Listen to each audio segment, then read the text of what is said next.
starts the journey here as dollars in Bitcoin or however people are holding it. We will be selling our tokens on open exchanges out there in the current cryptocurrency ecosystem.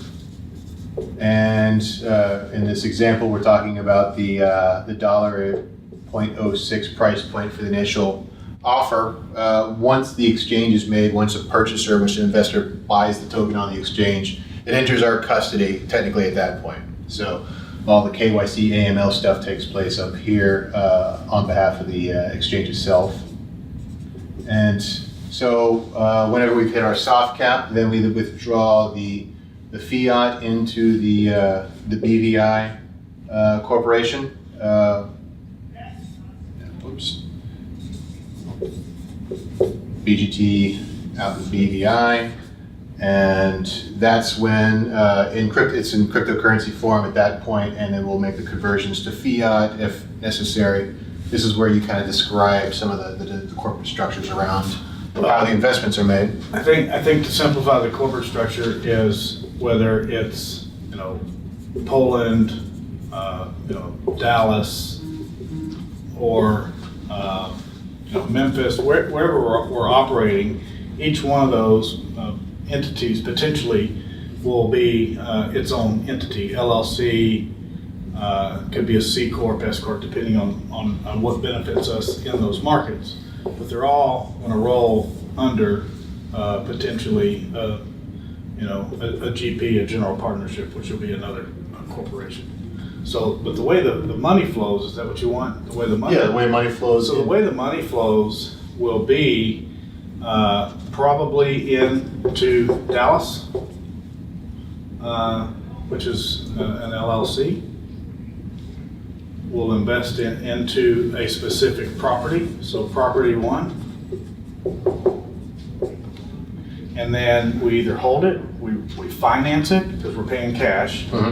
We finance it, or we sell that property. And then as this money is realized in fiat, it's returned back here, and then the flow, kind of begins its trek back, if you will, back up, right? Yep, and then that's when we do the smart contract bit. Correct. Right, so the money comes back this direction, this time not strictly to an exchange.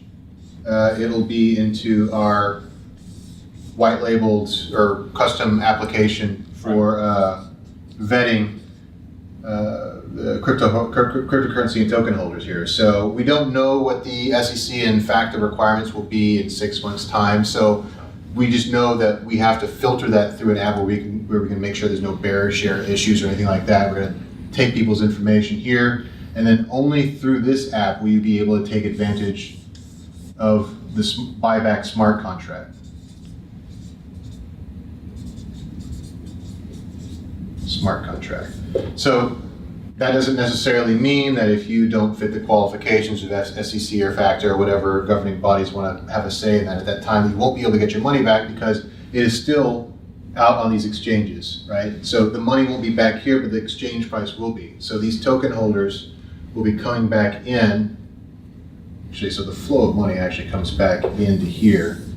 The investor's money is going to filter through the app, and so this is the direction it comes back out. So you come back, you send your token, the users will send your tokens, your BGT tokens, into the app, and you'll be reimbursed this way through Ethereum or some other cryptocurrency, which you then can cash out through any of the normal exchanges that handle that type of exchange, like Coinbase or whatever. Whatever you want. You want cash, fiat, convert it, that's up to you. You want it in Ethereum, Bitcoin, that's up to you. Correct. So that is the flow of money. Hopefully that is succinct enough that everyone kind of...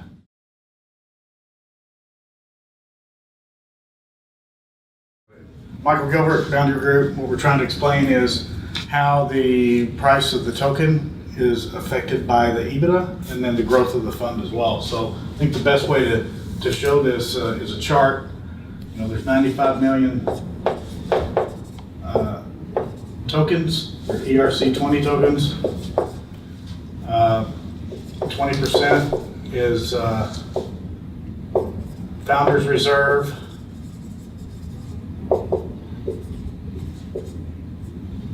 So what we're showing is the actual release of the token. So the first release is for 15 million at $1.06.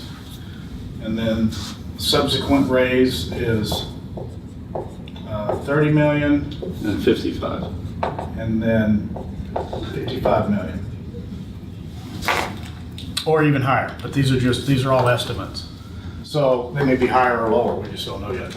However, we're releasing the first ones at $1.06. So with leveraging, meaning financing those properties, we go out and buy the properties. We're able to leverage that money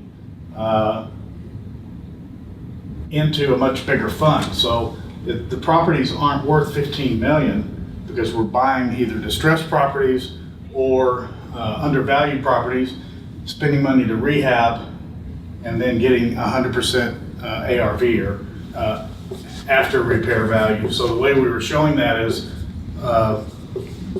as an estimate or as an example, we buy a property at 60%, let's say it's worth 1 million ARV after repair value.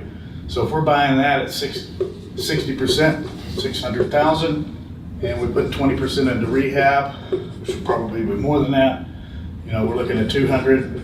So we're looking at a total of 800K, but we can realize refinancing or the leveraging of that at a much higher price. So it's actually going to increase more than what we think. Obviously, the second release of the token will be released as soon as we implement this 15 million. So as soon as we buy those properties, not necessarily experience the leverage, that may take a little more time, but once we're through that money, we're going to release the next token. And the same thing will happen. We'll leverage it. And then 55 million, and we'll leverage it. So all this said, you're tracking the price of the token through this model. I think if you look at our estimates, it's $1.06, $1.42, $1.87. We really don't know what that's going to be. It could be higher, it could be lower. We think it's going to be much higher. We're just trying to be conservative and believable. But if you track this through these points, it allows you to track not only the EBITDA of the company, the net earnings, and the price of the token at the same time. So hopefully that explains it a little bit better. That's it.